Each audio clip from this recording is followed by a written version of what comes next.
नारद जी बोले, हे ब्राह्मण, इसके आगे क्या हुआ? शिव सती का समस्त दिव्य चरित्र मुझे सुनाने की कृपा कीजिए। ब्रह्मा जी बोले, हे नारद, जब शिव जी ने मेरा वध नहीं किया तो सब देवता प्रसन्न हो जय जय करते हुए शंकर जी की स्तुति करने लगे। मैंने भी अनेकों स्त्रोतों से उनकी स्तुति की। तब भगवान शंकर ने प्रसन्न हो सबके सामने ही मुझसे कहा, हे तात ब्रह्मा, अब निर्भय हो जाओ और मेरी आज्ञा से अपना मस्तक स्पर्श करो। मैंने अपना मस्तक छूकर उन्हें प्रणाम किया। शिव जी मेरे मस्तक पर जा बैठे। मैंने उनसे क्षमा याचना की और इस पाप की शुद्धि का कोई उपाय पूछा। शिव जी ने कहा, बस अब जो रूप मैंने तुम्हारा कर दिया है, तुम इसी रूप में मेरी आराधना कर तप करो। तुम मनुष्य बनकर पृथ्वी पर विचरण करो।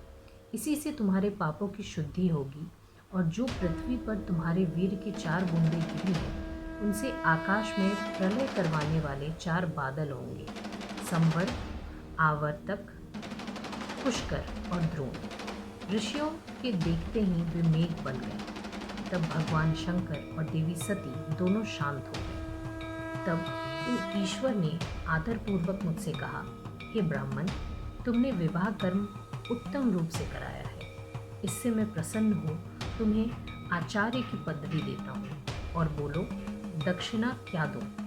मैंने विनम्र होकर कहा, हे देवेश, यदि आप मुझ पर प्रसन्न हैं तो मनुष्यों की पाप शुद्धि के लिए आप इस वेदी में इसी रूप में स्थित रहिए। मैं इसी के समीप अपना आश्रम बनाकर तप करूँगा। शिव जी ने कहा, तथास्तु, ऐसा ही हो। मैं लोक हितार्थ इस वेदी में सती देवी सहित वास करूँगा।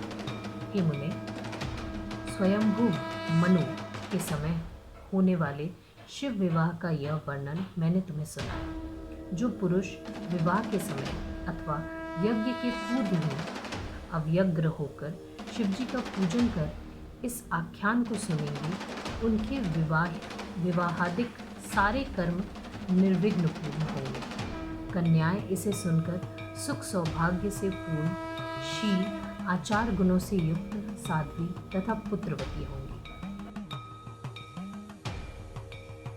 नारद जी बोले, हे तात, आगे जो शिव जी के मंगलदायक चरित्र हैं उसे भी सुनाइए। ब्रह्मा जी ने कहा, कैलाश पहुंचकर सती जी ने सब गणों को आश्रम से दूर जाकर रहने की आज्ञा दी। शंकर जी ने भी कहा, अच्छा जाओ, पर जब मैं स्मरण करूं तब शीघ्र ही आ जाना। नंदी आदि गण अपने स्थान को चले गए। तब एकांत पाकर शिव जी सती के साथ रमन करने लगे। कभी पुष्पों की मनोहर माला सती को पहनाते, कभी जब सती दर्पण में अपना मुख देखती तो शिवजी उसके पीछे खड़े होते।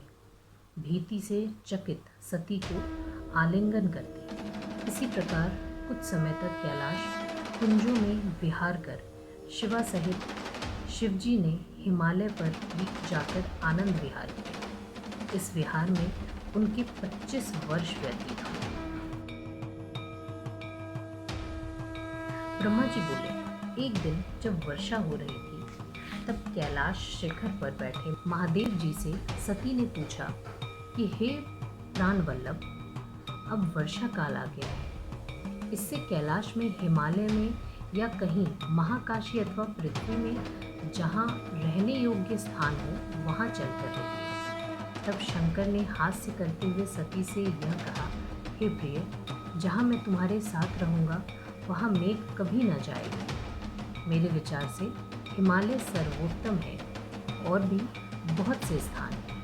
क्या तुम मेरे कैलाश के ऊपर कुबेर की पुरी के ऊपरी भाग में स्थित होना चाहती हो? जहाँ कहो वहीं पर तुम्हारा प्रबंध कर दूंगा। ब्रह्मा जी कहते हैं कि जब भगवान शंकर ने ऐसा कहा तब सती जी ने अपना मत प्रकाशित करते हुए कहा, हे नाथ, मैं हिमालय में ही निवास करना चाहती हूँ। उसी पर्वत पर आप शीघ्र चलिए। सती के कहने पर भगवान शंकर उनको साथ ले उस हिमालय पर चले गए जहाँ की कोई नहीं जा सकता था। वहाँ रहकर शंकर जी सती के साथ बहुत दिनों तक रमन करते रहे। अब वे यज्ञ, तप और स्वरूप चिंतन त्याग सती में ही अनुरक्त हो गए थे तथा सती सर्वदा महादेव जी का और महादेवी जी सती का मुख देखा करते थे। इस प्रकार शिव सती में एक दूसरे के अनुराग और भाव की वृद्धि की।